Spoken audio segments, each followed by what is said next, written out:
Have you seen this? This is part 2 of our most and worst favorite movies from episodes 101 to 200. Our worst favorites.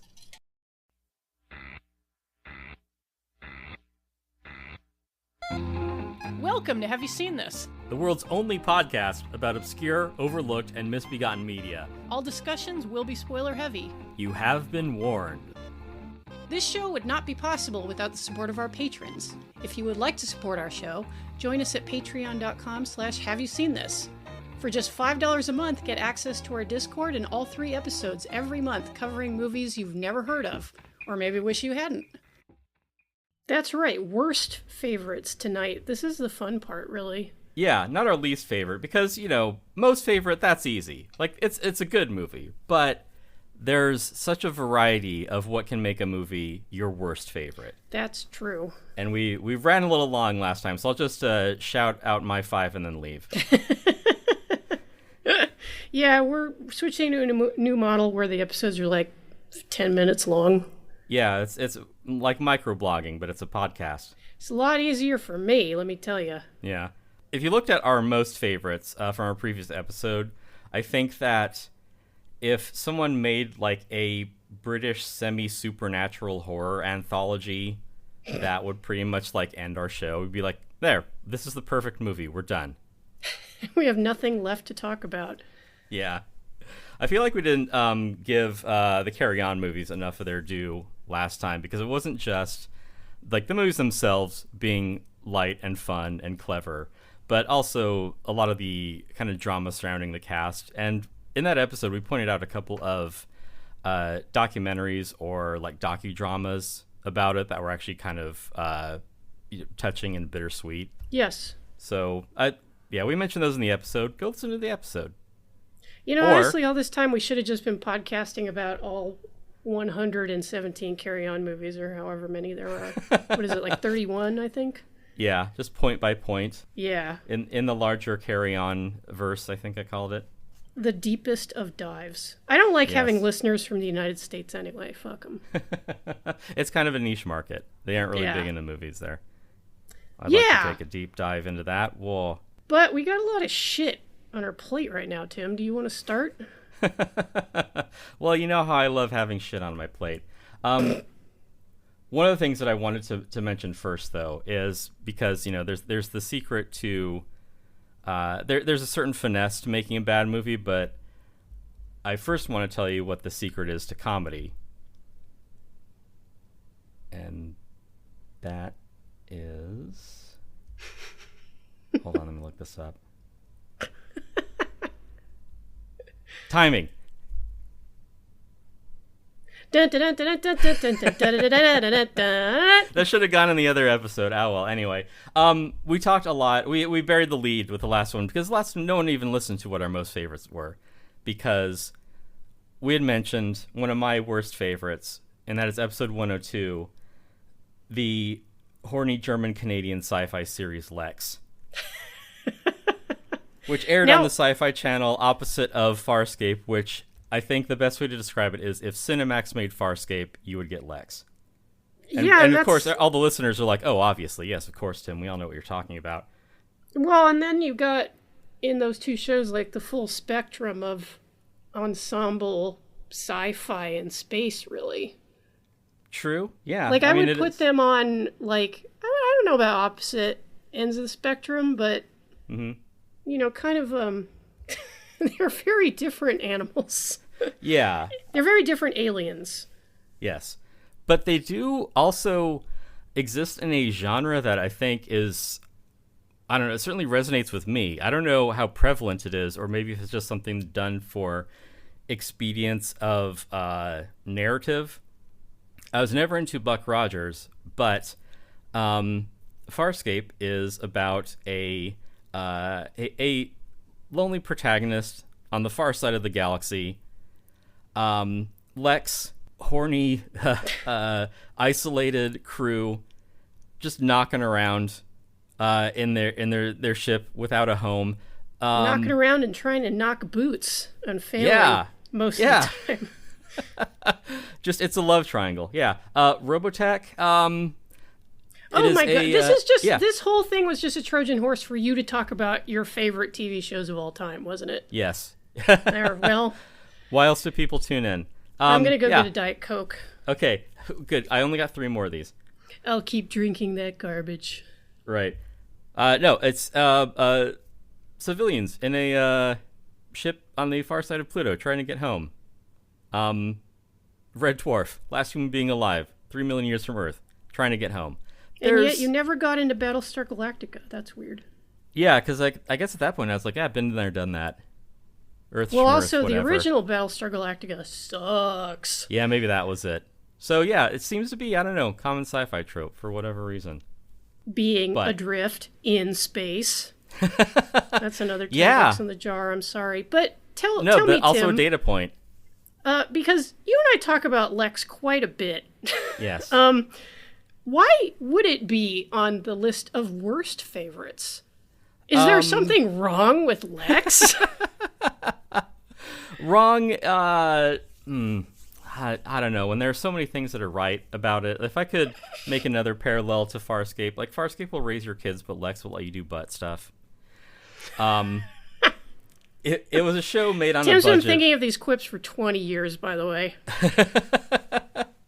No, they're basically the routine that anyone who corners me at a party or vice versa will hear. Yeah, it's a show that's made for $20. A lot of love. If you want to $20. call it Wow, that. look at this Rockefeller. Right, yeah. A lot of care had been put into it because not a lot of money went into it, so you have to make up for it somewhere. The show has a very DIY aesthetic, but there is, the nice thing is that, like this podcast, ideas are free. And Lex is just steeped in its own lore. It has lore far beyond the show's narrative of, like, thousands of years of world building. There's, amongst other things, there are the 2 universes.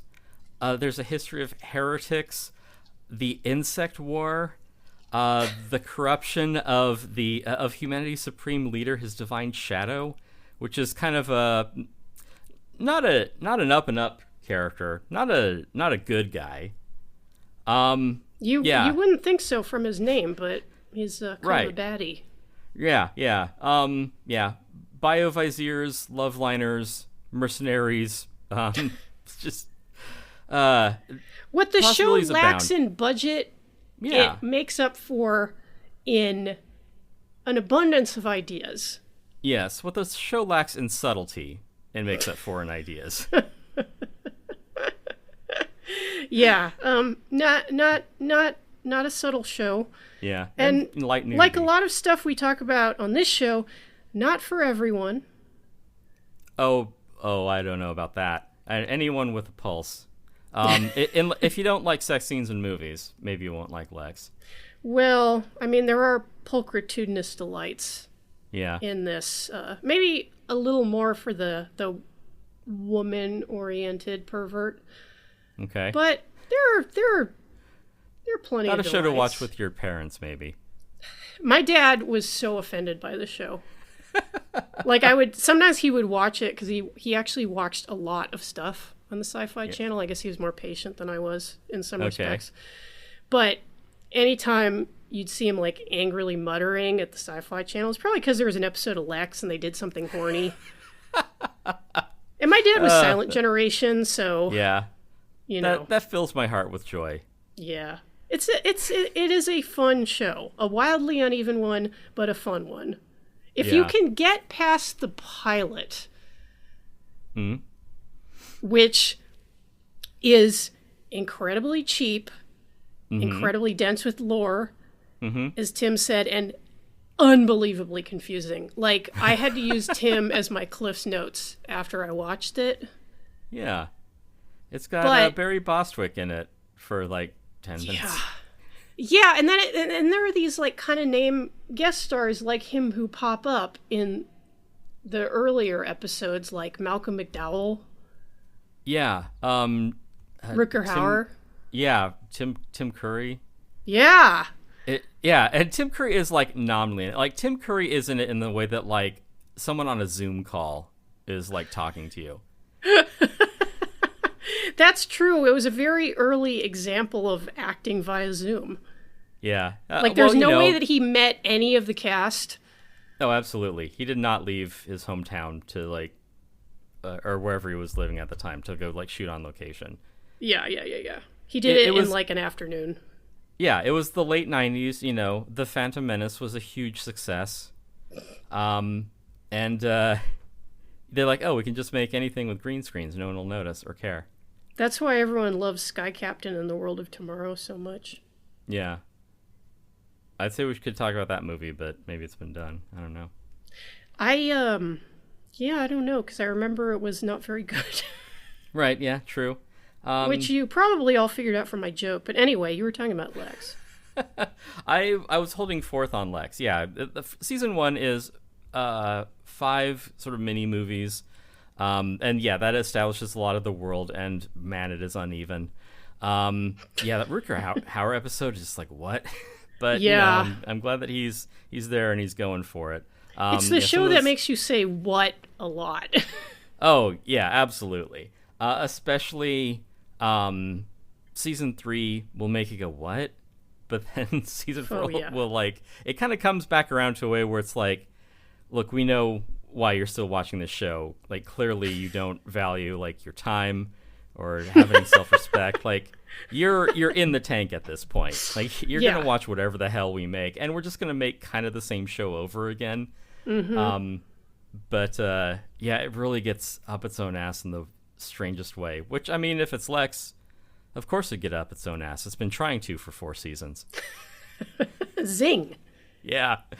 Season 2, though, despite like all the like weirdness and like cheap horniness and nudity that is just slathered all over Lex, it does have a pretty fascinating story arc of all of season 2, because there's all the weird stuff already where you know, Zev gets melted down and replaced with a different actress.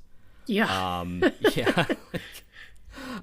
Some you know, Kai, who is a dead assassin but who is animated, kills a bunch of teenagers, like a slasher film. You know, oh yeah, sci-fi that was stuff. wild. Yeah, that was great. Yeah, we have, you know, Laika, who's a carnivorous plant who devours horny astronauts. And also the greatest portrayal of Americans by non-Americans on any screen, in my opinion. Right. The astronaut episode. Yeah, we meet some real country bumpkins. Yeah, and some those just are different... like stupid potato-eating patriots. It is exactly what we deserve. Yeah, and those are like bumpkins that are different from the other planet where they go to, where they meet a bunch of Hicks. So it's right. 2 very different populations. You can see that a lot of this has informed my Traveler universe as well. Way better than that Next Gen episode where they meet like space Irish people. See, now Trek would be rightfully embarrassed to do something like that, but Lex has no, like, it's like, you know, like European attitudes about nudity or something. It's like, why would we be ashamed of our show that is so obvious in its grasping, just like nudiness? Why wouldn't we put tits right at the front of the newsstand? Yeah, exactly. How are people going to know to buy the titty magazine if they can't see the titties? Everyone loves tits. It's just basic economics. Yeah, we have a crew of losers. We have Kai, who's dead. Zev, who is a like a genetically engineered sex doll. What would you call her? Your basic pleasure model. Your basic pleasure model. Yeah. And Stanley Tweedle, who is a loser. The audience surrogate. Yeah. Yeah. In the most powerful ship in, you know, known to humanity, just at a loose end. They meet a mad scientist and seem to dispatch him, but they don't. If you know your sci-fi tropes, particularly the one about gray goo, a different kind of goo than Lex is normally preoccupied with. It's a self-replicating machine, and the crew of the Lex uncoordinated, unskilled, unsuited to the task, do not so much defeat this mad scientist Mantrid and his Grey Goo, which means by the end of the season, it has pretty much devoured the entire universe. Whoopsie. Yeah, so stick around for that climactic battle. That is insane for a show that is about a pathetic security guard trying to get a blowjob. Yeah, it's wild because as dumb and horny as the show is, there are some genuinely interesting sci-fi ideas in it. Yeah. Some episodes which are genuinely touching, others which are hilarious. Like, right. I think the strongest ones are probably like in season 2. Like, there are some standalone episodes which are genuinely well written, which is not something that you would expect from a show with a first season like that. Yeah, season 2 definitely is the high point. It's where the show's hit its stride. It knows what it's about, and it's doing all the things it wants to do. Yeah. Except for getting laid. Wah, wah. But, hey, who can't relate to that? Yeah. That's why the show was so popular amongst me and 7 or 8 other people. Oh, hell yeah. It's on Internet Archive. Yeah, of course it is. Who would put a copyright strike on that anyway? No fun losers. Yeah. Well, I've talked too long about Lex. Why don't you try and mention one of your worst favorites? Well, let's see. My first worst favorite is a movie which is very special to me. A movie that meant a lot to young Jen when she was able to get access to HBO in hotel rooms. This is directed by Michael Dinner, no joke, and written by Stephen Nair, again, no joke. This is 1988's Hot to Trot, starring Bobcat Goldthwait and John Candy as the voice of the talking horse. And John Candy's voice of the horse, his what he brings to the character basically saves the movie. Right, because he replaced Elliot Gould and did so by basically stepping into the part and improvising. And I gotta say, the man does a bang-up job. Now, the premise of this movie is that a loser, again, a Stanley Tweedle, if you will. Yeah, we like shows about losers. What can we say? I wonder why that is. It's about a loser who lucks into an inheritance, a part of a company that trades in stocks, and also a horse which talks. I mean, it was the 80s. Stocks were all over the place. People loved, they didn't understand what stocks were, but they knew you could get rich wearing or trading them. You can wear suspenders and have a ponytail. This came out the same year as Working Girl. Yeah, same basic idea. And I guess in Melanie Working Griffith's Girl, the horse. Yeah, in Working Girl, Harrison Ford took the part of the horse. So. Oh, okay. You seen Working Girl? I don't think so. It's fun, but I forgot you don't like Melanie Griffith, so. No, I find her incredibly irritating. Right, but anyway, so. I like that John Candy. Yeah, he's great. Stock picking horse helps loser achieve success. Attract the attention of Virginia Madsen. Mm-hmm.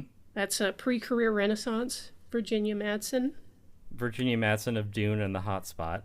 Yeah, the movie that I knew her from the most until Sideways. And then when Sideways came out, Alexander Payne's movie, which was incredibly critically acclaimed and successful, I was like, hey, that's Virginia Madsen from Hot to Trot.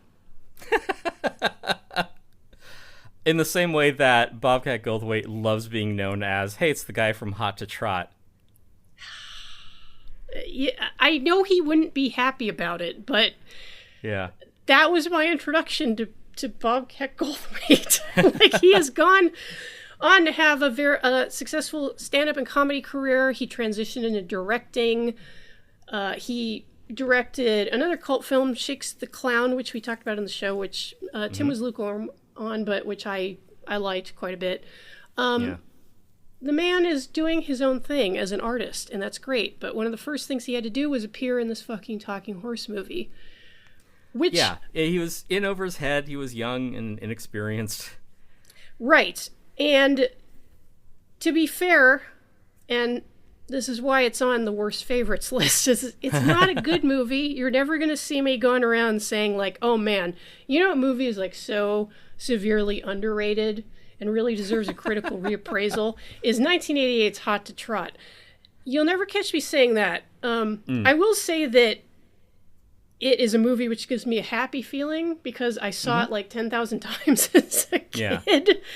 Yeah. You're nostalgic for it. Like, Yeah. I think in the episode, like I mentioned too, like I would watch, because we'd get HBO like for the weekend, and you'd just like tape everything off of it, which is why I've seen like The Untouchables like 15 times. Hell yeah. So yeah, so I understand that feeling. Yeah. Yeah. I'm nostalgic for, Kevin Costner throwing Billy Drago off the roof of a building. Hell yeah, dude. He died squealing like a stuck Irish pig. When The Adventures of Briscoe County Jr. came out, Tim was like, hey, that's Billy Drago of The Untouchables. Yeah.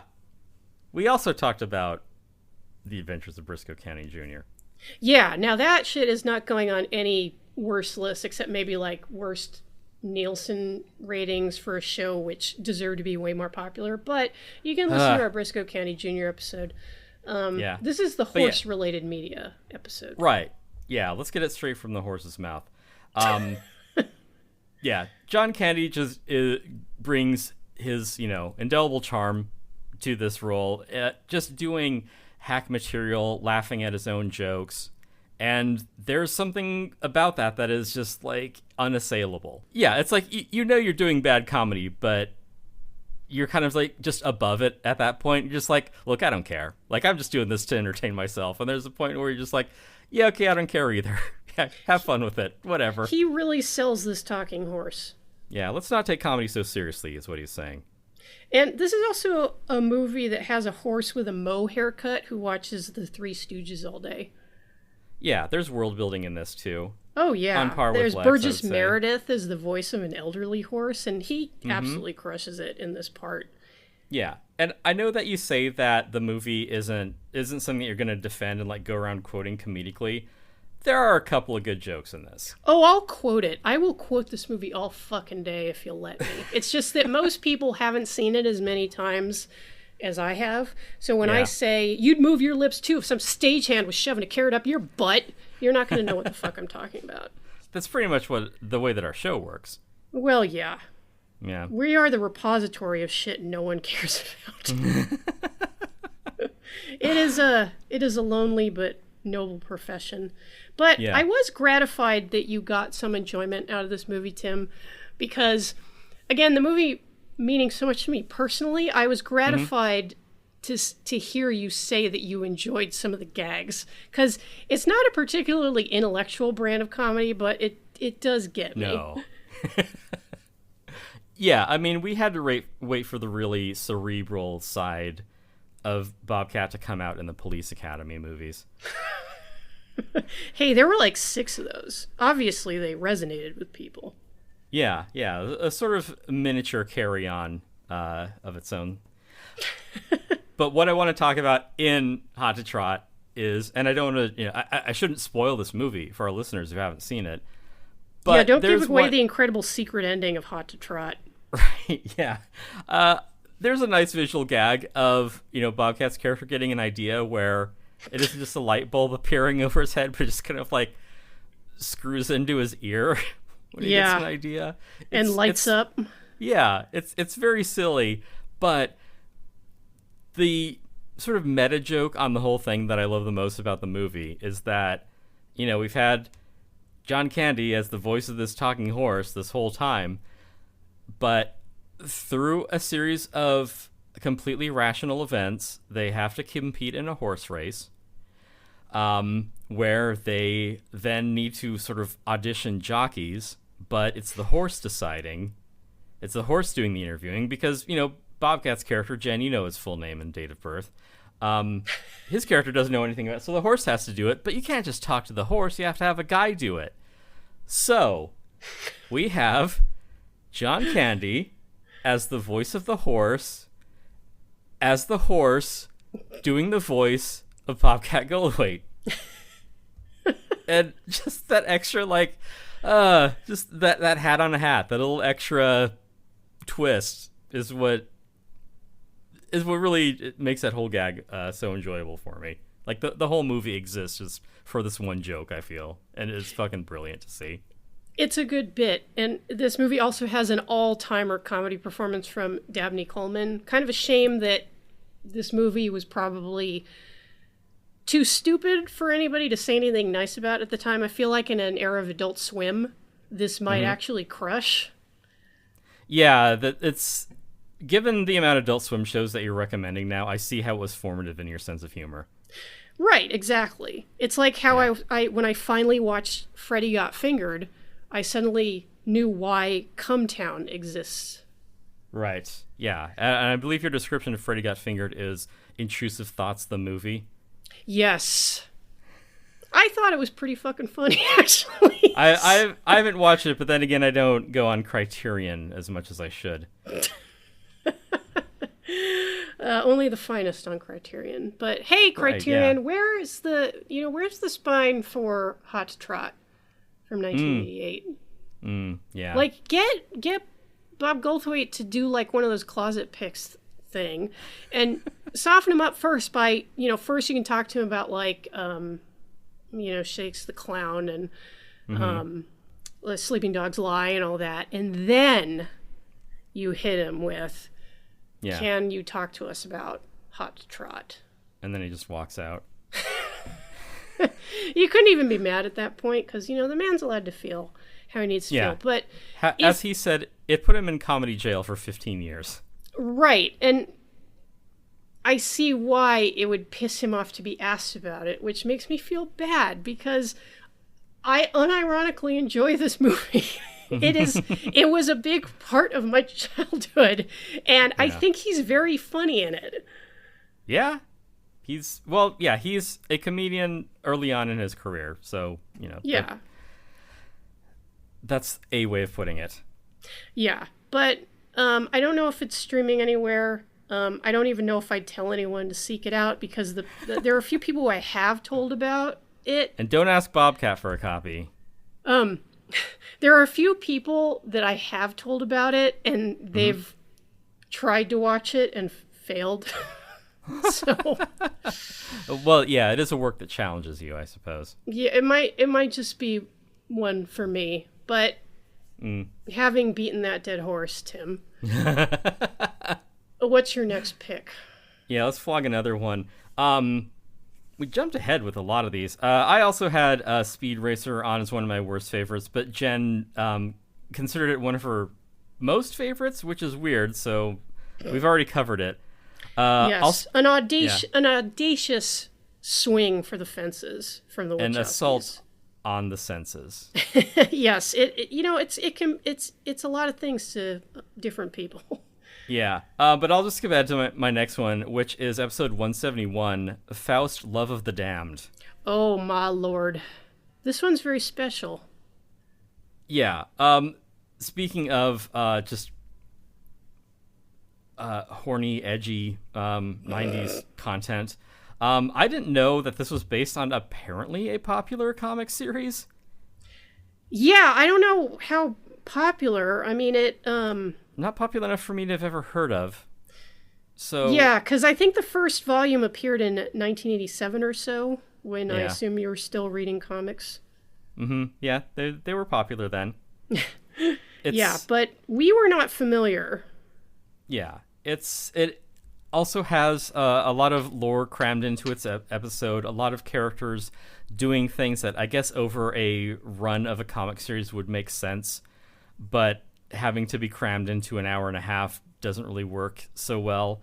The closest way that I would describe it is like a giallo of The Crow. And we all know how much Tim loves giallos. Yeah, right. Well, I do love The Crow. But yeah, a struggling artist with his hot girlfriend. His name, he's an artist because his name is John Jaspers. Right. he's killed for some reason and comes back from the dead after fighting a skeleton in hell. That part is pretty sick. Yeah, it's pretty metal. But there are some good effects in this and some just horrible ones, but I'll let Tim finish. No, yeah. To describe what happens in it, I think is missing the forest for the trees. It's a movie that's for people for whom Lex is a little too cerebral. Let's put it that way. Yeah. Lex kind of dances around the issues, whereas Faust kind of pulls its pants down at them. The movie takes place all out of order. Jeffrey Combs is in it, although it kind of doesn't need to be. Yeah, it's nice to see him, and you see a lot of him because you see his taint. Right, yeah. The movie is very lurid and garish, ludicrous, gaudy. Yeah, and I know that grimdark originated as like kind of a term for like Warhammer type shit, but the term is kind of expanded to mean any kind of like edgelordy material, often comics based. Yeah, it's very comics edgelord. This is grimdark. Yeah, it is a a debut Ministry album cover come to life. It is Vampire the Masquerade. Yeah, White Wolf could have done a supplement on whatever the hell Faust was. I wonder if that would have been like Wraith. That's not important. Yeah. M's the antagonist. He's sort of like if Robert Evans meets Ozymandias. He talks in just like tortured phrases of the complex animal that is humanity. Life, death, happy, sad, pleasure, pain. It's all the same. God is a joke inside a nightmare. You could have been the Jack of Swords, but you had to play the fool. Right. Yeah. Then this movie really played us for the fool. Yeah, so Mephistopheles brings Faust back, and he's kind of like makes him like his pawn, like, hey, you work for me now, that's why I brought you back to life. But I guess he just kind of like changes his mind at some point. There's a plot to like give birth to the homunculus. M's got his like his subordinate, this girl Claire, who also like. Well, she's like central casting out of hell. Just you can't trust her. They try to the gang tries to kill Faust and they don't because they're scared of him. And like the gang leader comes to Claire, and to get information out of him, she seduces and murders him. Yeah, and she comes as she's doing it. Yeah, and she's fun. Yeah, she does like to do that. M sort of reduces her into just like this like pile of like lactating goo. Yeah, which is a scene that'll stick with you. Yeah. Yeah, it is. I mean, this is a very attractive woman cast for her obvious attributes, which are very much on display, which is great. Yeah. But this scene, not hot. No, not unless I think we reviewed this with Bitter Corella, and I think that might have been formative for them. No. The thing and that's how not hot this scene is even like the kind of breast expansion fetishist weirdos that would be into this kind of thing gave this particular scene an incredibly low rating in their spank bank. Oh, okay. This is like one giant distended boob out of 5. One sad little deflated titty. Oh. I give it, our scale is A to double G, and I give this half an A. On the Chesty Morgan scale, this is a Mia Farrow. That's rough. Yeah. Let's see. Jane is, like Bond Girls, there's a good one and a bad one. Jane is the good one. Jane is infertile because she has fear of like some kind of cum man. Yeah, she's sterile because she basically got raped by the devil when she was like 10. Right. Yeah, that's the way that works. That's how it happens. Yeah. What were we saying about this being a bunch of edgelord shit? It's not exactly like a sensitive portrayal of early childhood trauma. Why would it That's be? not what it's about. It's all grist from the mill. Like the movie where the gargoyle fights a homunculus dragon that shoots a laser out of a pentagram on its forehead. Sick. Doesn't have a sensitive portrayal of child sexual abuse. I don't know. Maybe this was just fucking cool as like a 2-page spread. Look, Like- yeah. On camera, it's quite different. Yeah, it was fucking cool, and that's as far as they took it. That was pretty much the sort of the guiding light of 90s edgy, gritty, comics at the time. Yeah, that was the aesthetic. Yeah, and this was made in Spain by like a fledgling production company that I think was trying to get sort of a burgeoning genre filmmaking movement in that country, and they sort of it did better succeeded. than it did better than like the Dark World, Mummy reboot thing. Well, it wasn't a one and done, so yeah. Right. Yeah. They did turn out some genre pictures to varying degrees of success. This one had Brian Usna directing, which you think would give you something a little better, but I feel like maybe this production just kind of like slipped out of his hands a little bit, because it does feel like they looked at a rough cut and then they were like, fuck, like, shit. Like, we got to do something. And then they just, like, kind of juggled some scenes and swapped them around. Look, it'll keep people... If people are confused, they can't tell that the movie is bad. Like, they'll be preoccupied trying to figure it out. And only once they leave the theater, they go, wait a goddamn minute, what was that? Yeah. And this one is, I believe it can be had on Blu-ray, if I'm not mistaken.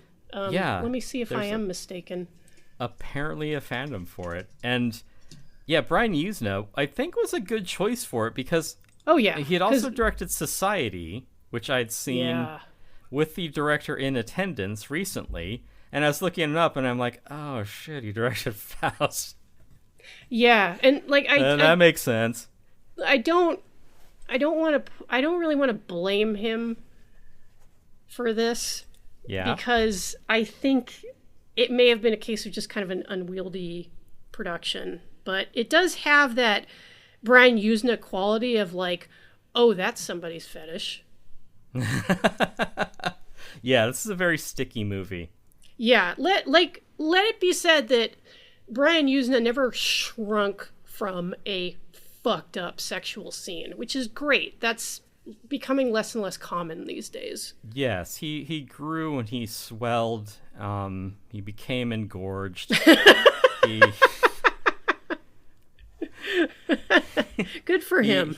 He dripped and he slewed and he slouched and yeah. Yes. That's Faust's Love of the Damned.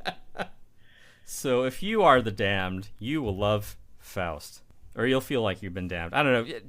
Let's move on to another one. It is a movie that will break your brain. Yeah. Well, okay, so Faust is safely in the grave. Now we can move not for on long. to... Well, now my next worst favorite. Mm-hmm. Another movie which I've unaccountably seen like 7,000 times. Even though it really is like one of the worst things ever made. This is from 1987, Rotor. R-O-T-O-R. Mm-hmm. This Also, one is also very special. Yeah, it isn't all shot out of order in the way that, or it isn't presented out of order the way Faust is. This is very, it takes pains to let you know when things are happening. Not that any of it has any kind of bearing on the story. Well, I think the difference between this and Faust is that Faust feels like they started shooting with at least 3/4 of a script. I think in the case of Rotor, they had like a page and a half of some kind of like robot buddy cop comedy movie. Uh-huh. And then they decided to make RoboCop, but this was before RoboCop came out, which is weird. Yeah. I don't know what they were doing on the set. I mean, as something that was half-baked and came out too early before a real version was released, yeah, ROTOR is very emblematic of itself. The story being it is a robot cop that is released, I forget if it's a quarter or 25 years early. Because the movie I don't think even the either. screenwriter knew, Yeah. Tim. Yeah, this Faust had too much to cram into a movie. ROTOR is, yeah, like Jen says, it starts as like 3 quarters of a movie, which of course does not actually add up to one full movie. Because Yeah. there's like the comedy buddy cop element of it. There's like the Terminator part of it, except it's a cop.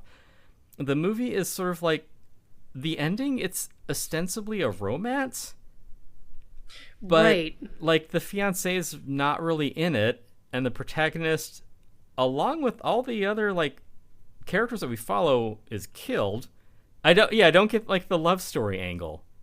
No, and then they have the brass balls to try to set up a sequel. I mean, I figure this one they're like, okay, yeah, I think I pretty much got this movie making thing figured out. You can make And another then, one of these. A week or two into production, they were like, oh no. No, I think by the end of it, they're like, oh my god, we did it. I think we can make another one of these. I think I figured out what I did wrong last time. We have 70 minutes we can put on a VHS tape. Yeah, and what they did wrong last time was having characters act in isolation, basically without a script, being told what the premise of the movie is, and then just asking them to kind of improv what they think the character would say in this situation. Right. I And am, those of scenes course- just go on and on. Yes. I am, of course, speaking of Division Commander Bugler, chewing out our protagonist, Cold Iron, who is a cop or a scientist or a cowboy. I mean, maybe he's like Buckaroo Banzai in that way, where he's all those things. Although He's a you know, Renaissance man. Yeah. He's also dubbed. This is not the actor's voice. I didn't even notice. It's seamless, like everything else in this movie. But Division Commander Bugler, there's a phone call where, oh God, I was trying to explain this movie. Why would I bother? Cold Iron, the scientist, not the cop or cowboy, he's building a robot to pretty much subjugate humanity because humanity is bent on self-destruction. So he's kind of like, I guess, lean into the skid. Yeah, he's got like a really like Calvinist view of Right. humanity. Like, basically humans are trash. We're destroying ourselves. The only Yeah. way to get society under control is with an iron boot, which will belong Yeah. to our super cop. Right, yeah. Look, someone's going to invent the Torment Nexus at some point. We may as well just try and get ahead of that. So, we can lower our operating costs sooner and then, make a more sustainable product. of making 59 everyone's days life- soon. Yeah, right. So Division Commander Bugler, commander of what? Because Cold Iron isn't a cop. Jeez, this fucking movie. He's nominally a cop, but he appears to work in Right. the science division of the Dallas Police. Yeah. Now, this might be 1987 or it might be the near future.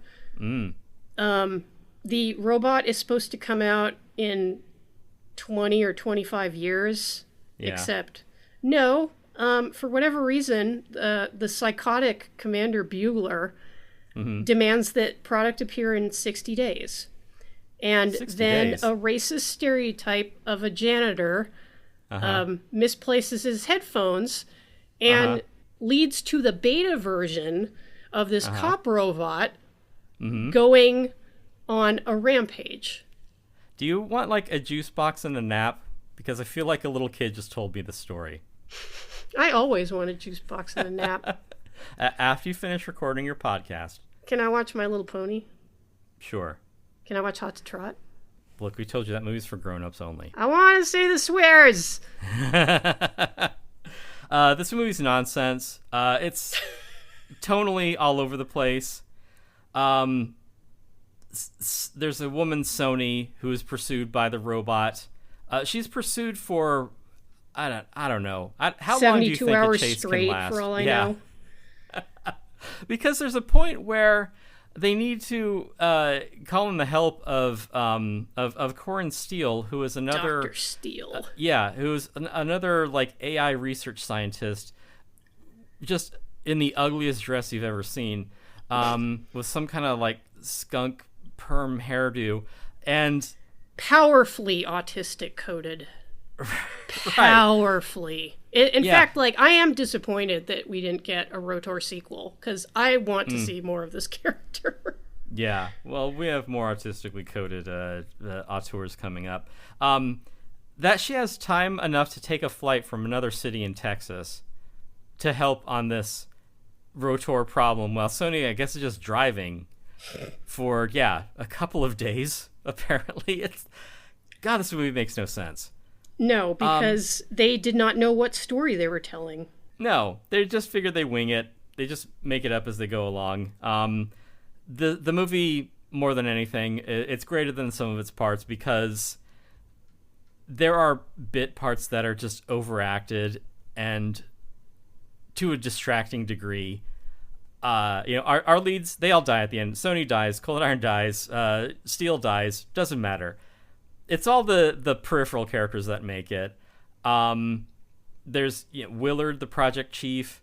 There's Statham with the Mo Howard haircut. I guess he saw Hot to Trot and saw like the brother horse, and then it's like, I need to get a hair like that.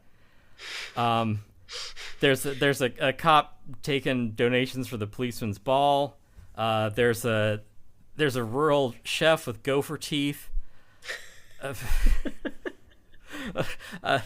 Filmmaking is about choices, endless, inexplicable choices that throw you head first out of the movie like you just rolled your Jetta and you weren't wearing your seatbelt. Right. So keep an eye out for those. They'll keep you entertained even as you're trying to make sense of just what the hell is going on in this movie. Yeah, and this movie is readily available on streaming and various forms of media. It's hella easy to see, so if you need something for a bad movie night, ooh, brother, have you struck a rich vein of bad. It's easy to obtain. I don't know how easy it is to watch. I recommend a group. Right, yeah. Because part of the thing, too, is like we've seen it a number of times via riff tracks, but without the riff tracks, like there are just like long, laborious scenes of nothing happening. Yeah, and it really makes you appreciate like what those guys do to get the product on the screen. Because man, more work. Because I've had like, as someone who has done art for riff tracks in the past, I have had to watch some of the movies unriffed to come up with ideas for the art, and I'm like, Jesus Christ, I don't know how you guys do this and keep doing it. Like, have you ever sat down and tried to watch Robot Monster by yourself? I couldn't in one sitting. Yeah. Good Although it God. is weird, like sometimes and I don't know if it's like, the universe giving me a sign, but every once in a while, like an eclipse or something, like the stars will align and a movie will be like there will be a riff tracks or Mystery Science Theater on Pluto TV while they're just showing the same movie straight on B Movie TV. So like I have my choice. Wow. Yeah. Speaking of things that I've seen on B Movie TV, I didn't find it there, but recently on episode 176, they showed this on B Movie TV. It was the HBO movie Witch Hunt, directed by Paul fucking Schrader. Right. It's got pre-career Dennis Renaissance Hopper in it. Paul Schrader. Yeah. And of course, I'm talking about the Canyons. Right. Yeah, that really showed Paul's directing talents. He's like, I'm back, baby. Yeah, gonna be doing this. It was a sequel to another, and we couldn't quite figure out what caused this, but it was a noir with magic. Yes. Cast a Deadly Spell was the first movie with Fred Ward and Julianne Moore. Julianne Moore, yeah. Which, again, like I appreciate HBO trying something different, or at least trying to follow a strange trend. Yes, they tried. Operative word, tried. That movie does have its defenders. We are not among them. Right. It's all right. Tonally it's all over the place. Just like I don't think they did a solid job building the world, because there's some things in it that just don't follow. Yeah, and I felt that when I revisited the sequel, Witch Hunt, today, because as I was watching it, I was like, there are some cool ideas in this. One really great sight gag. Yeah, because Hollywood in what the 40s, magic abounds. This is done via a newsreel with public domain footage that you would have seen in Mystery Science Theater. Yep, it's sad how many of these I could identify. Oh yeah, without looking definitely. them up. Yeah. Oh, it's designed for dreaming. Yeah. It's the short about meth and just like naked consumerism. Yep. Yeah. But yeah, Witch Hunt is the sequel to Cast a Deadly Spell, the superior sequel. I appreciate that they gave it another shot, even though I assume with less money. It's hard to say because this would have been on HBO. Yeah. So it's kind of I guess they would have gone by like viewing numbers. But yeah, like you're saying, there's that sight gag where a big Hollywood producer meets his demise by being shrunk down. Yeah. And there's a great payoff to that bit. It's very funny. Right. But revisiting it, well, it's not like the worst thing I've ever seen. Mm-hmm. It just feels like an orgy of squandered opportunities and some kind of weird choices. I'm thinking specifically of Julian Sands' Irish accent, which is atrocious. Yeah, he's going like full leprechaun with that. Yeah. Maybe there wasn't anyone to tell him, Julian, don't do that. Yeah. Moses on a pony. Yeah. That is a good line. That is how I greet my friends. I also call them all dick face. Right. Yeah, fair enough. It's a magic-rich environment. Maybe, leprechauns are part of it, and so he just wants to lean into that. Yeah, and that's like fine. And like I said, there's some kind of cool stuff and interesting ideas in it. There's even a little bit for the breast expansion crew, but it is so slowly paced. Yeah. Like, I was watching it and I was like, God, can we please, like, I don't know what it is, but can we please, like, step it up in some way? Because it feels like it takes so long to get shambling on its way. And the story isn't, like, so interesting. They're like, wow, I really got to find out what happens next. So you're kind of coasting on the appeal of those, like, cool gimmicky ideas of like, oh, it's a magic using universe in LA in the middle of the 20th century. Oh, and there's like a little bit of a Red Scare analog. Yeah. There are parables on like race relations and civil rights and the Red Scare. Mm-hmm. It is. It's all kind of wrapped up in this magic thing because, the movie like it does. Like we're saying about Rotor, where it's like they started with like an outline, and they shot with that. This movie, like they started and ended with an outline. Right? Yeah. Witch Hunt does have ideas in it, and like they do eventually take them somewhere. But the problem is, like Jen's saying, it's a really meandering journey to get there. Like it really isn't clear until the end of the movie what the movie's been about this whole time. Yeah. Because it's, nominally Dennis Hopper is a private detective who doesn't use magic, which, is explained. Like, it is paid off in a way that you're like, okay, that makes sense for the character. But it's also about trying to solve a murder, and it's also about his associate who is sort of being done up as a witch, as like a pariah. She's basically like getting blacklisted, but, she's also, like a Haitian like voodoo witch, so that feeds into like the race side of it. There's an aspirational politician who is sort of the villain, but then there's also Julian Sands who's like the magic villain. So someone said, hey, we're gonna try and redo Cast a Deadly Spell, and we've got a lot of great ideas. Can you sort of massage these into a coherent story?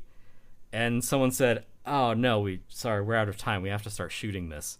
Yeah, and this kind of feels like work for hire, by Paul Schrader. Nothing absolutely. wrong with that. But Yeah. this is many years before First Reformed, let's put it that way. Yeah, it wasn't like finding your feet with society, like Yuzna. yeah, like Houston. So Yeah, and it's funny to me that at the climax of this movie, Eric Bogosian basically turns into himself. yeah, he turns into like an edgy like '90s comic.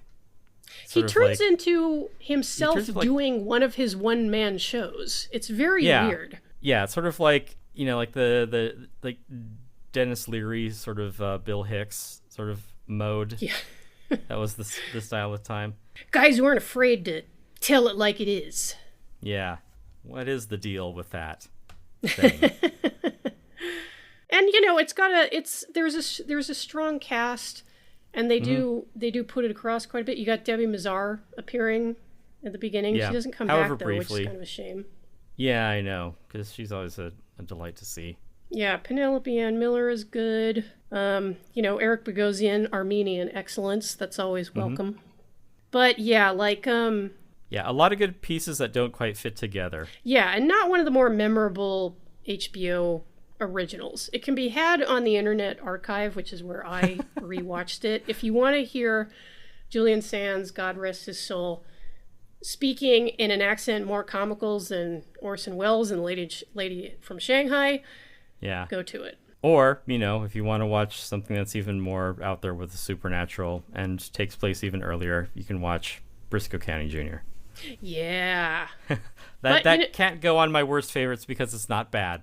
So, Yes, that shit is a little too good for this episode. right, yeah.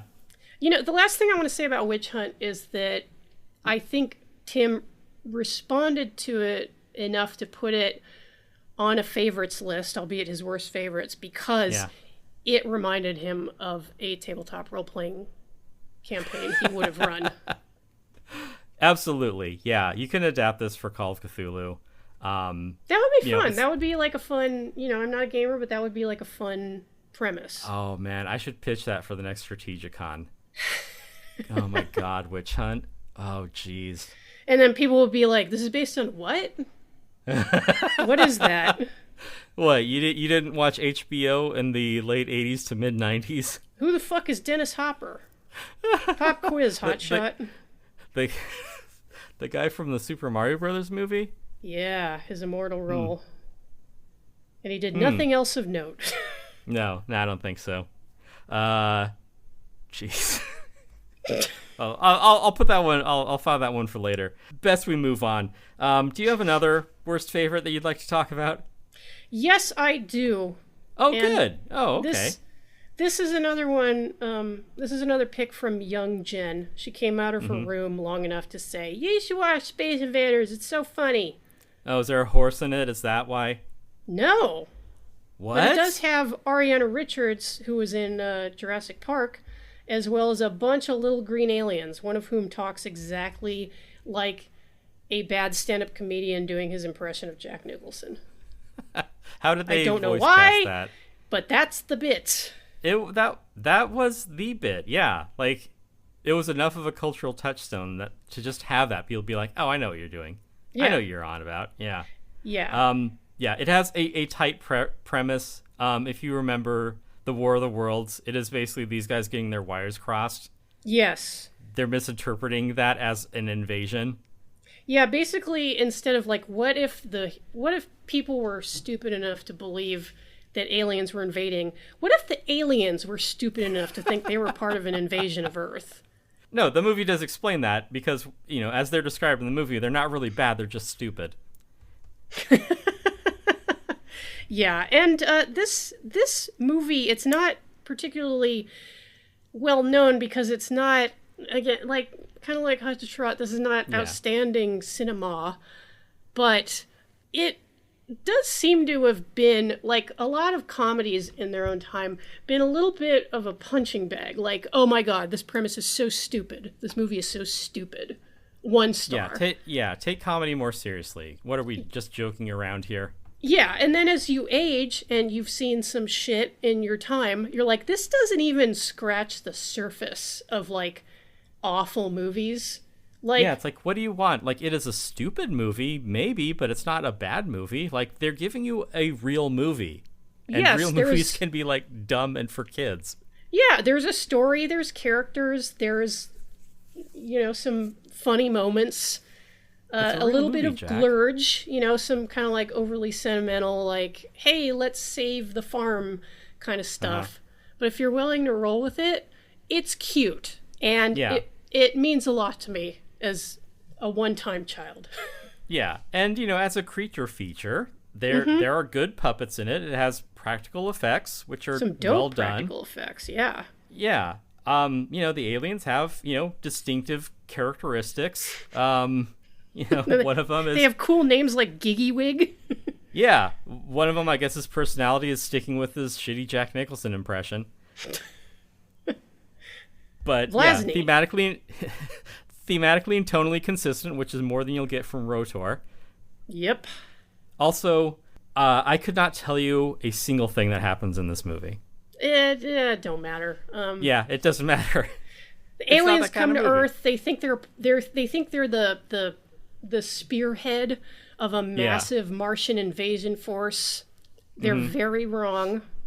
Yeah, I remember it in broad strokes, but it's like, hey Tim, you remember that scene? And I'm like, no, I do not. Well, if anybody's curious, you can call me up and I can just recite whole scenes from this movie to you. You would have to, yeah. And I'll be like, oh, that's so clever and innovative. I'd never heard of that before. It's cute. It's a cute movie. About cute little aliens.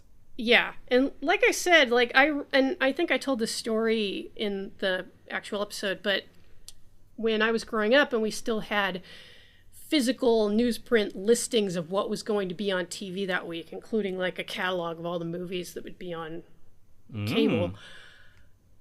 I would see this movie in the listings and it would always have 1 star next to it out of 4. Which, you have no idea, yeah. Which is like, I mean, they also used to give 1 star to Big Trouble in Little China. Christ. So, I don't know who the fuck was writing these reviews. It's a very narrow range. It's like, okay, well, we're grading on a curve with Citizen Kane on one end, and then if you're not Citizen Kane, then we just start subtracting stars. Right. It's like if you look at old editions of the Leonard Maltin movie guide, there are some movies where you're just like, what, 2 stars? God, and they let him guest lecture at USC. Can you believe that? What an asshole. But, he probably hated this movie too. But he's crazy because if you're in an expansive giving mood, this one is cute and funny. It's a good Halloween watch. Mm-hmm. And they don't make them like this anymore because they don't do practical effects anymore, except for niche horror films on Shudder. Right, yeah, because you don't have a union crew. Otherwise, you got to get union effects people or non-union visual effects. Yep. And you can just run them into the ground like you would a horse in Hot to Trot. Your jockey was Bobcat Goldthwait. Man, I really want to watch Hot to Trot again now. Well, we got to talk about some of these other movies that people probably haven't seen. And one of the ones that I want to talk about, it isn't just a movie, but is a series. And it is one that is exclusive to Shudder. It was our Halloween bonus episode 188. It was Shudder's Ghoul Log. Which now we're getting into the pure cinema. Right, yeah. This is more experimental film. And I don't know if I have the energy to stick with the kayfabe that we did for that episode. Yeah, that was a fun one. Yeah, that was a lot of fun as an episode because the Gulag, the premise is some entertainment rag pointed out that over the holidays, the highest rated movie on Netflix was a still shot of a campfire, of a fireplace, because people just put it on and let it run, and then it would loop, and it would get played over and over again because people aren't actually sitting down and watching any movies. They're hanging out with their families unwrapping presents. So an enterprising mind at Shudder or wherever said, hey, we need a Halloween version of that. This is the biggest movie ever, and it cost how much ever it costs to rent a camera for an hour and a DVD they said, tape. Get me the most stationary pumpkin you can find. Yeah, give me a pumpkin, but one that commands the screen. One with presence. Get me the Marlon Brando of pumpkins. Yes. Give me the next Marlon Brando, but in pumpkin form. And like, Marlon Brando's already in pumpkin form. Yeah, so they did Christmas Fireplace for Halloween. They did like 4 of these. And yeah, it's become like a yearly thing. Yeah, it would just stick around on like the middle channel for Shudder for ages. So it's like, hey, do you want to watch a static shot of a pumpkin for an hour? Yeah. And if someone had asked me that, my answer would be, well, let's see this pumpkin. You know that God, it's like on Pluto TV, that channel which is just like POV videos of like train rides. Oh, the slow TV? Yeah. Yes. Like that I get because you're at least going somewhere. Uh-huh. But the Gulag is like you put this on at a party and that's it. Right. Yeah, it is a screensaver for when you're watching TV. Yeah, sometimes you'll get a jump scare, like there's one where a cat walks by. Yeah, a thing happened. I was really surprised by that. I was hollering. Yeah. It almost seems like the longest movie ever made. The movie that's like 800 hours, Logistics. Yeah. Yeah, which I haven't seen, unfortunately. But yeah, that is a movie where, of the article of the guy who watched it, who took like a month out of his life to watch fucking Logistics. Like he'd watch it for 8 hours a day. Wow. And there's a point where he's like, I saw a human being briefly. Like I could have wept. So yeah, when something happens or like a leaf moves in the Gulag, like it is transcendent. Yeah, it's like what's that Atari game that you play with like the knobs on the paddles? Well, Warlords is one of them. Breakout. Yeah, like it's like how There's you more get than one game that uses the paddles. Night Driver. Whatever one where you can like play with like 4 people and like the ball bounces around. Yeah, that was Warlords. Yeah, like you get surprisingly into that game if you play it, and it's literally the simplest thing. It's just like keep the ball from going out, and you find yourself playing going, Yeah, so Gulag is like Warlords. You don't need a big, as Rotor taught us, you don't need a big story or a script to make an effective movie. It's all on the screen. That's the endearing part of Gulag. Sometimes you can just point a camera at a fucking pumpkin. Yeah, there's Night of Gulag, Mad God Gulag. It was like stop motion Son of Gulag. I'm sure Rob Zombie is going to make it just an insufferable version of this in a couple of years. And I won't watch that either. Well, it'll have a great soundtrack. And, Sherry Moon will be in it, just being a real-life Harley Quinn, I guess. Yeah, they got... Good for them. They got their thing on. Yeah. The internet pointed out that Rob Zombie is a wife guy, right? Oh, surely they must have. Like, he's the greatest wife guy since Paul McCartney.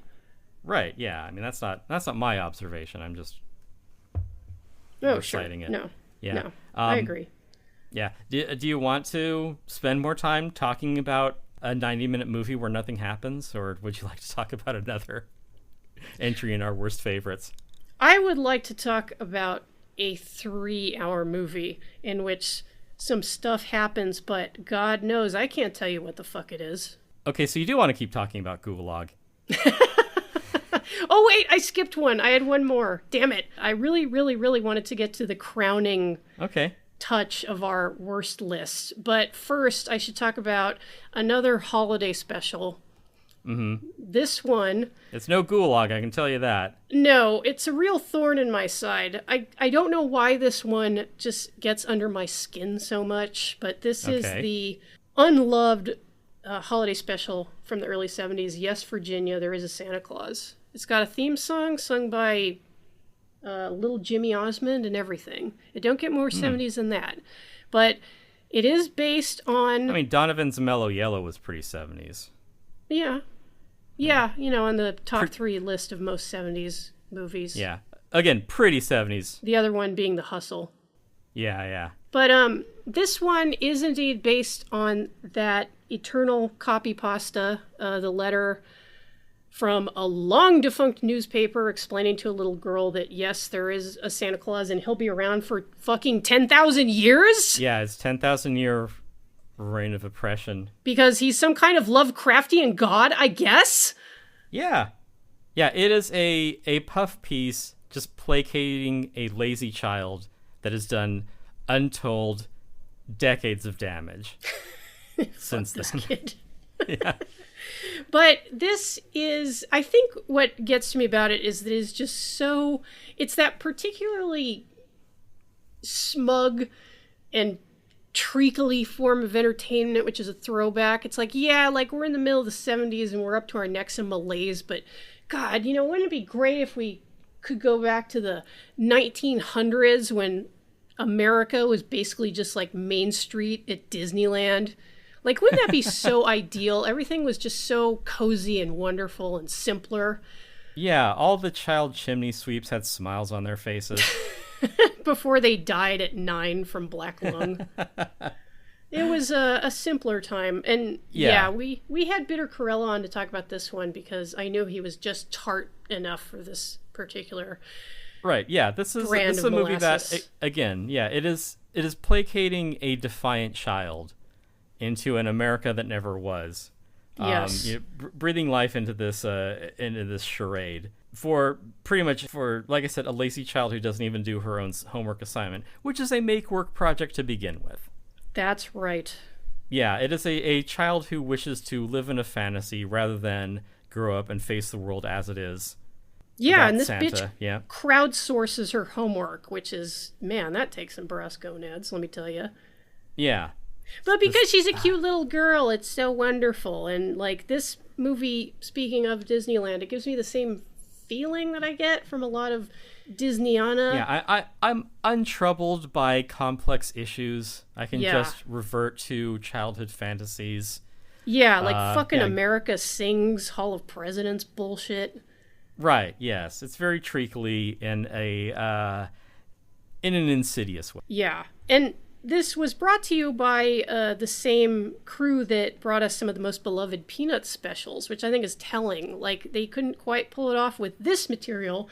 There's no Snoopy, there's no Charlie Brown. There's just these annoying, shrill-voiced children surrounded by ethnic stereotypes. Yeah, it really doesn't have the charm. Oh, yeah, the ethnic stereotypes. I'd forgotten about that. The best bit in the episode we did on it was when Mike described the Irish cop as Officer Potato O'Famine.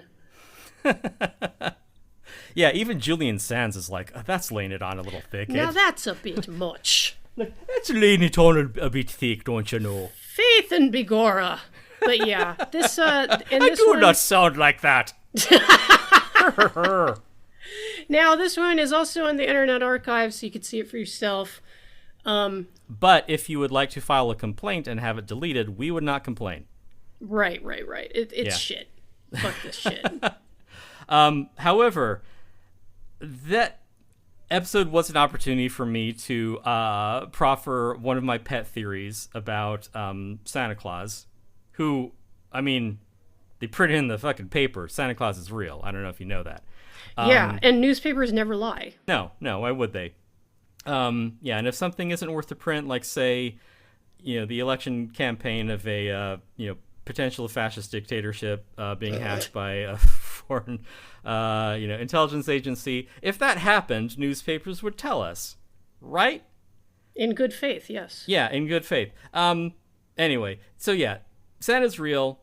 It happened in the paper, like, we read about it. But a couple of things about Santa that people don't realize is because it is easy to poke a lot of holes in the Santa theory, to be like, okay, he's just one guy, he lives in the North Pole, and these elves make all these presents. Like, how do you make a PS5 with, like, elves with, like, hammers and, like, paint and wood? All that aside, the thing that I want to address is the issue of how does Santa visit all of the Western Christian world and those who are nominally whatever Santa, sure. How does he visit all those houses in one night? Well, the clue is when parents tell their kids, hey, you got to go to bed or Santa won't show up. It is because Santa exists in a state of superposition. And what does that mean? That means that if you're familiar with the double slit experiment, Sorry, only got one. Yeah. Well, yeah, I think Lex did an episode about that. It has to do with light behaving as a wave and a particle. A photon will exist in a potential state until it is observed. And that's what the double slit experiment is. We're saying light behaves like a wave. Sometimes light behaves like a particle. Sometimes it behaves like both, depending on how you look at it. So, say light exists, in this cloud of potential states. It exists in all those states simultaneously until you take a look at it and you peek at it. Whether you're opening up the box to see Schrodinger's cat to see if it's alive or dead. You say, okay, yeah, I've looked at the cat and it is dead. I've looked at the light and it is a particle. But if you're Santa Claus and no one observes you, you can exist in the state of superposition. You can exist in all houses at once on Christmas Eve, and that is how he delivers all the presents. But if some fucking kid wakes up and sees Santa Claus, it collapses his waveform, and suddenly Santa only exists in this one house. So thank you, kid. You didn't just ruin Christmas for yourself, you ruined it for all of us. Damn. Was that the premise of What the Bleep Do We Know? Oh, God, I hope not. A friend of mine invited me to that, and... Oh, Jesus. Yeah, Wow, that was a big misread of the... Yeah, I could have just said no, but I didn't. Yeah. Ugh. Yeah, sometimes no thank you is sufficient. Oh, yeah. Man. No is a complete sentence, as I like to say on the advice subreddits.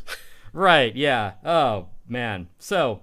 the advice subreddits where every Redditor is fully self-actualized and will totally fucking till off their mother-in-law if it were them. Yeah, where every Redditor may be an asshole. So that is my complete specious scientific theory explaining the existence of Santa Claus. If you want to shine on your kids with a fairy tale, or, if you want to tell them the truth, you can do that. Wake up, sheeple. Or if you want to instead believe in a fairy tale, there's a new one. It does involve having to explain superposition and, quantum mechanics to children. Hey, today's kids are very sophisticated.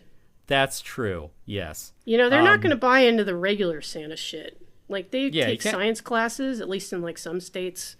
Yeah, you can't say magic. They'll be like, come on, give me some hard science. Their kids show me the data. Don't kid a kidder. Yeah. They're like, well, let me tell you a theory about Santa that'll blow your tiny mind. Tell the kids at the schoolyard. Bring this whiteboard. Jeez, we've already said too much about Yes, Virginia. There is a Santa Claus. It's crap. Yeah. Yes, Jen. I want to hear another worst favorite, perhaps an amazing favorite. Well, it seems as though, is this another, physics thing? Because we both appear to have arrived at the same spot. Yes. You are the particle to my wave. Yes, we both fixated on episode 195. Yeah, we had a hyperfixation.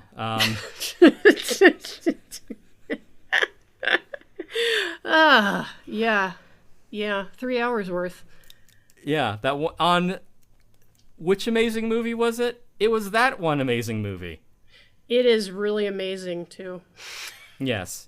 An interminable 3-hour-plus epic with some very endearing attempts at computer graphics by a delusional, unsocialized nerd. And it's funny because, the computer graphic parts are where my brain just starts generating static. Like an old tube TV. I can't tell you what happens in any of the quote-unquote VR segments. Yes, there's a VR version of this movie, I think, on YouTube. Please don't do that. It's probably a cognito hazard. It's like watching static, but static for just your soul. Yeah, and this is so many of the very special movies that we talk about on the show. This one is the brainchild of one man, and boy does it show. He had things to say. I'm not sure quite what they were, but it had a lot to do with virtual reality, which they swear is going to be a thing any day now. Any day now, it's people are just going to love it, and the world's going to be like the Lawnmower Man. The metaverse. Yes. This does not have computer graphics as good as the Lawnmower Man. No, I mean, a lot of care went into making that Stephen King movie. Yeah, but this, it's about these three losers. Right, and I think that it isn't just the characters. I think it's these three actors who are losers. Or, no, actors isn't accurate either. These three losers playing losers. Yeah, but they're actually elite hackers, at least in the universe of the film. They have they some have to kind do of company. something. Yeah, they do computers. That's what they do. Oh, you know what? This is kind of, you know how like in James Nguyen films, like the absolute pinnacle of human achievement is It's $1 million sale. Is selling your tech company and taking early retirement with your hot girlfriend or fiance. No, I can understand not wanting to work in tech anymore. For sure. Yeah. In this movie, it's again a very tech-oriented world, and once again, it is also a world in which like successfully pitching the idea for your tech company and selling it is like, oh my god, like I can't even think of a greater goal. There were no more worlds to conquer. Right, yeah. I mean, you have been to the mountaintop. You're basically as successful as Brett Coldiron pitching his Rotor project to Dallas PD. Yeah.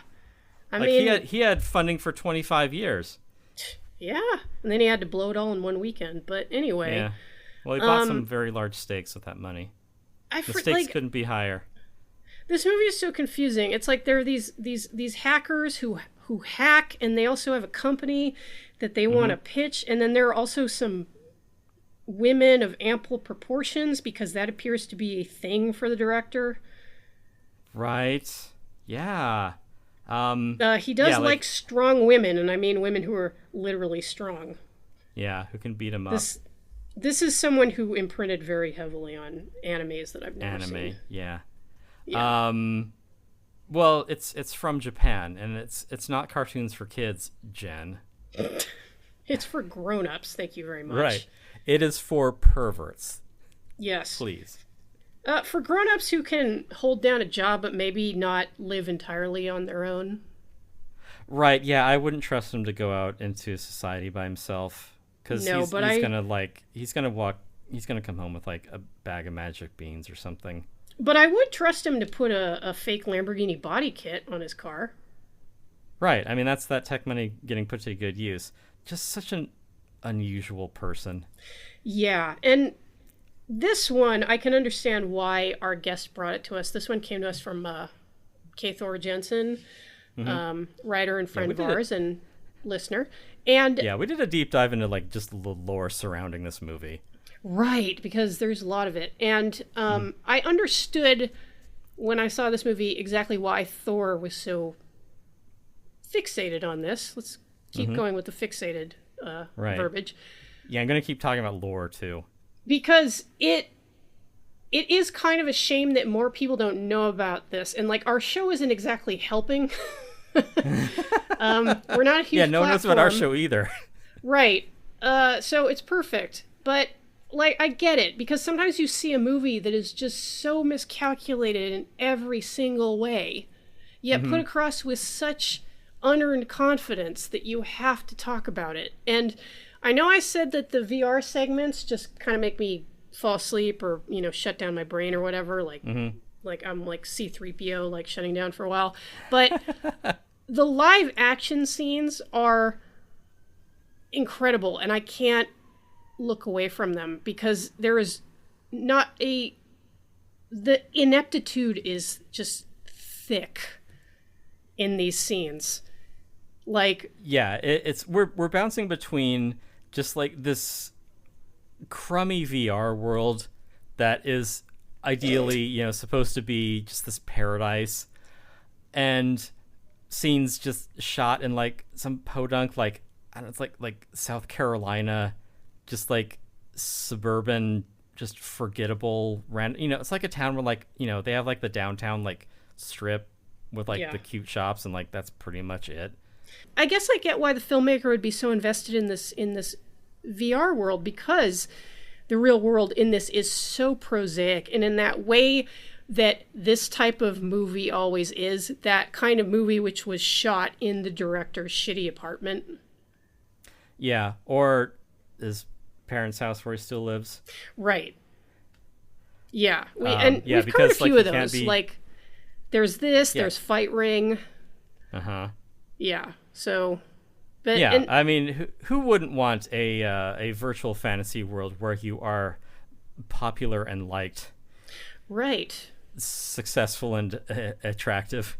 God knows I have no idea what any of those things are like, so I understand the appeal. I'm gonna pop into ImView after this. Well, have fun on Second Life. Yeah. If you're this sort of unsocialized, marginalized nerd who has this rich fantasy life, this sort of Walter Mitty-esque character, I can see sinking all the money that you didn't put into your Lamborghini body kit for your Honda. I can see sinking $1,000 into your own epic work. I can also see him at some point trying to marry a video game character. A thick video game character. Well, I would have said Pikachu, but yeah. Thick Pikachu. Yeah. Also, making a movie is a really great way to spread the good word, because that's a part of this movie. Yeah. So, yeah, he must have been convinced by Yes, Virginia, there is a Santa Claus. Yeah, and then confused Santa Claus with the biblical Lord. I don't know. I don't know. I believe he's a giant robot. Yeah, I think it's Christ the Redeemer, but he's like a mecha. Hell yeah. I could see worshiping like Mecha Godzilla. That would be tight. Yeah. No, I mean, I'm just saying that, like, if they made like an articulate, robot version of the Christ the Redeemer statue. Ooh. And you had him fight like a kaiju or something. Oh man. I'm basically just like workshopping ideas for Ernest Cline at this point. Nah, you ruined it. You sent my boner into the ground, Beavis. Yeah, so if you have 3 hours and I don't know. I'll put it this way. We need people to witness this. I need people to see what we have seen. Right. Because it is a terrible and wonderful vision. Yeah, we're inflicting our madness on you. And it's on fucking Prime right now. Yeah, so help support independent cinema. Yeah, because it don't get more indie than this. Oh, God. Yeah. And I've said this before, but yeah, the thing about a lot of these movies is just like a peek into just the life and the lifestyle of the people who make these, and understanding that, like, yes, absolutely, you do want to get out of this, like, sad Nowheresville rural town that you're consigned to, and that, fate and, your means have dropped you in. But yeah, I don't know. Perhaps you struggle with fitting in with other human beings for some reason. Yeah, and just like the pathos in that, and the attempt to escape by fantastical means. Yeah. It is something. Right. Yeah, the filmmaker says more outside the movie than they could, with the tools they've been given. Like, you can understand the type of person who would make this movie, even if the movie, like, the message that they're trying to convey doesn't come across. Like, they've said more than they need to say. Absolutely. If that makes sense. Yeah. Speaking of people who said more than they need to say, I'm out. Like, we're gonna cover Speed Racer, but that's already been that's been done. Yeah, we both had that one amazing movie, and really, like, I was spoiled for choice for my most favorites. Like, I had, 2 backups for ones where I'm like, oh yeah, I would like to talk about that one too. I'd like to talk about that one as well. But yeah, I'm out. Like, there were about 10 good movies that we reviewed on episodes 100 to 101 to 200, But to look for other worst favorites, ooh, I really got to dig deep. Well, I do have one more that I just want to mention in passing, and that is the movie that we talked about in episode 126 with Special Guest Darren. That is The Keep, directed by Michael Mann. Speaking of movies that got away from their directors. Right, and that's what lands this on the worst list, because Michael Mann won't even talk about this one, and I don't think he's ever, at this point, going to go back and take another crack at it. It was Michael Mann's Hot to Trot. Don't mention it to him. He'll get real mad at you. The production got away from him. I don't know if maybe it was just kind of making this sort of effects-heavy movie, like in the wake of something like Thief. It just... Yeah. It slipped out of its hands. And it's a shame because it's a movie that's frustrating to watch because you can see how cool it would be if he'd managed to stick the landing. There's some incredible visuals in it. Of course, you got a Tangerine Dream score. Yeah. But it just doesn't hold together as well as the source novel does, which is kind of like a fun, easy read if you like fantasy and vampire shit. Yeah, it has some really... innovative visual effects. Again, practical visual effects, so it's on par with Space Invaders. But yeah, Mann was maybe preoccupied with getting those right, that I think he's kind of like, I'm gonna work on all this effect stuff and it'll look cool, and then hopefully as we go we'll kind of find the story. It's it's the witch hunt approach to making movies.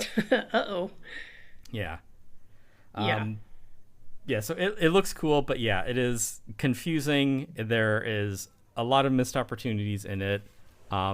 Even at the end of it, like, I'm not sure what the hell we're supposed to get out of it. Right. Yeah.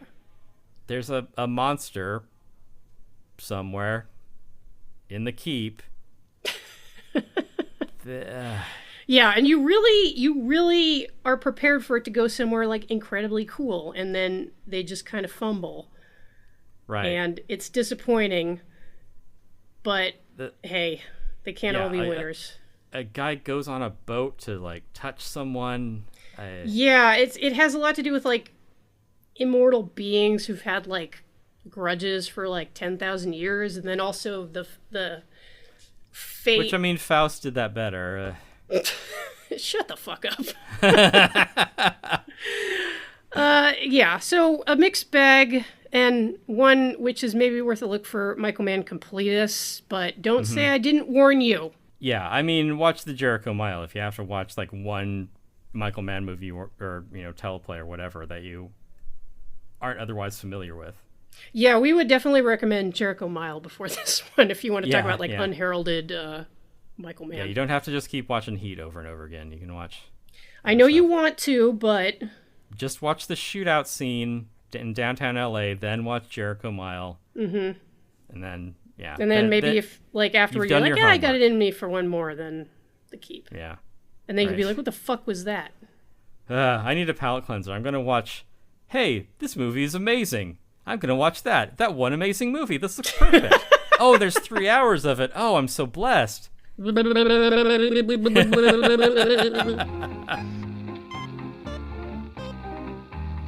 Thanks for listening. If you enjoyed this episode, you can get 2 extra episodes every month, plus access to our growing catalog of reviews for just $5 a month by going to patreon.com and searching for Have You Seen This?